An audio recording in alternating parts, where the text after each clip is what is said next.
Salut tout le monde et bienvenue dans cette nouvelle vidéo Lego Brick Actu hashtag 194, les vidéos dans lesquelles on découvre l'actualité chaude et brûlante de notre brique danoise préférée. Et l'actualité du jour, elle est plutôt du type Jurassic, puisque aujourd'hui, à 14 h, Lego a révélé les boîtes qui vont accompagner les 30 ans du film, parce que oui, Jurassic Park #1, c'est en 1993, j'étais jeune, j'avais 11 ans, et oui. Voilà, on parlera aussi de deux petites boîtes Star Wars, mais ça c'est un petit peu plus trivial. Je vous propose tout de suite qu'on aille voir du côté de ce que John Hammond nous a préparé, parce que mon petit doigt me dit qu'on a dépensé sans compter. Wow, mais quel programme cette brique actu! Alors si t'aimes, t'oublies pas de laisser un pouce en l'air et surtout, tu t'abonnes à la chaîne et que t'actives les notifications. Et très clairement, vous allez le voir, l'argent qui a été dépensé sans compter, eh bien ça va être le nôtre. Vous avez ici les 5 boîtes qui vont être commercialisées par Lego dès le 1er juin 2023. 5 boîtes qui vont donc fêter les 30 ans, vous l'avez compris, le premier film c'était en 1993. Et on a donc 5 boîtes qui vont arriver dans l'ordre de numéros ici de 40 balles, 27 balles, 52 balles, 84 balles et 130 balles pour la boîte la plus grosse. Donc on va regarder un petit peu ce qu'on va se mettre sous la dent. Donc bien évidemment, on commence avec une boîte 4+, et vous le savez, alors là pour une fois je vous le dis aussi, j'étais à l'heure sur le blog, hein, c'était à 14 h, c'était en ligne à 14 h, j'ai partagé un petit peu plus tard. Donc la première boîte, le Velociraptor Escape, qui va pas être donné, hein, on l'a vu tout à l'heure, une trentaine de balles, ça pique un peu pour une petite boîte, on le sait notablement, le 4+, ces boîtes là, ou voire même carrément le Duplo, hein, quand il y en a, sous licence, c'est toujours une très mauvaise idée, parce que le rapport qui a été pris n'est pas au rendez-vous. On enchaîne avec une petite boîte un peu moins chère, mais qui va être très sympa par contre là ici, parce qu'on va retrouver l'infâme Dennis Nedry avec sa petite cartouche bonbonne de mousse à raser dans lequel il met les embryons cryogéniques de dino, et bien sûr le Dilophosaure qui va lui faire la peau. C'est l'une des scènes je pense les plus mythiques de Jurassic Park #1 avec ce personnage de Dennis Nedry. En plus on a l'air d'avoir une tête qui va être très sympa. On enchaîne pareil avec ici une scène qui est ô combien mythique du premier opus, à savoir quand ils vont rencontrer un Triceratops et que le docteur Ellis Slater va faire une petite fouille archéologique dans l'arrière-train et dans le caca, pas dans l'arrière-train, dans le caca du Triceratops. Donc on va avoir une belle butte de caca de dino ici, avec toujours les Ford, les mythiques Ford, hein, qui sont ici refaits, hein. Donc on va avoir du stickers, etc.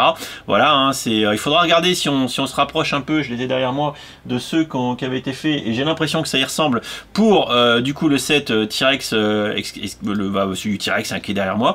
On continue avec du coup une boîte qui est peut-être la plus sympa, avec du coup la découverte du Brachiosaure. Alors je rappelle que ça donne lieu à la scène mythique sur fond vert, qui était les débuts, hein, des acteurs à l'époque, hein, quand ils travaillaient sur fond vert pour faire la scène étonnée, avec du coup le professeur Alan Grant et Ellis Slater qui enlèvent les lunettes de soleil pour voir du coup le Brachiosaure manger de la verdure et se mettre sur ses pattes arrière. Voilà, on va pouvoir du coup refaire cette scène là, évidemment avec le 4x4 et tout. Donc un set plutôt sympathique, mais qui quand même, hein, rappelez-vous, va quand même coûter 85 €, hein, donc ça fait cher la découverte du Brachiosaure. Et enfin je pense la déception à 130 €. La déception, c'est la plus grosse boîte. On aurait certainement attendu ici un set un peu UCS du centre des visiteurs de Jurassic Park premier du nom.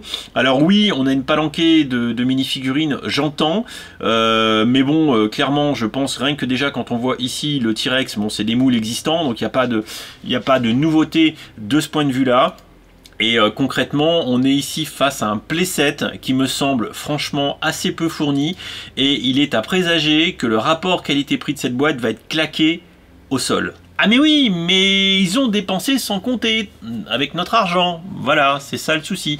Donc, je vais pas dire que cette vague est mauvaise, loin de là, je trouve qu'il y a des trucs très intéressants dans cette vague de Jurassic Park 30 ans, notamment les plus petites boîtes, celle avec Dennis Nedry ou encore celle avec le Triceratops, mais il est clair qu'on frise.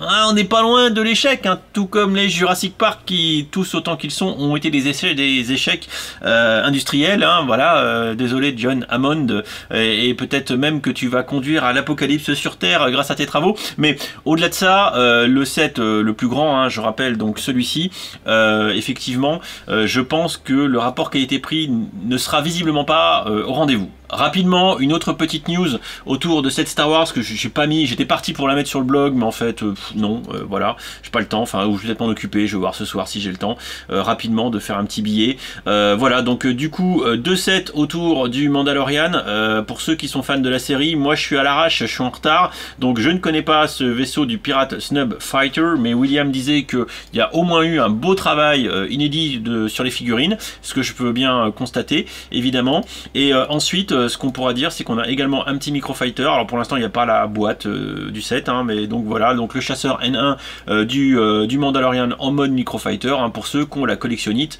de ces petits modèles. Attention, je me laisse pas embarquer par le blog. Voilà pour cette petite vidéo d'actu qui colle à l'actualité de notre brique danoise préférée aujourd'hui, avec donc le reveal des boîtes Jurassic Park. Voilà, il y a de bonnes choses, mais je pense qu'ils sont peut-être un petit peu enflammés sur les prix. Bon, à noter par ailleurs que dans tous les cas, la gamme Jurassic Park, Jurassic World chez Lego est notoirement une gamme chère. Donc il n'y a rien de neuf sous le soleil d'Isla Nublar, hein, pour reprendre les termes consacrés à l'univers. Mais bon, voilà, n'hésitez pas dans les commentaires à me dire ce que vous en pensez, parce que ça reste une thématique qui plaît aux gens quand même, et puis qui date, hein, 1993 encore, on s'en rappelle, on était là, j'étais là, et même pour la petite anecdote, on était au ciné avec des amis d'enfance, donc on avait la tout début de dizaine d'années à l'époque du film, et mon voisin, Florent, si un jour tu regardes cette vidéo, eh bien quand il venait déjeuner chez moi et chez mes parents, et ben en fait il emmenait ses peluches de dinosaures, voilà, et les vrais savent, hein, les petits jouets, les peluches estampillées JP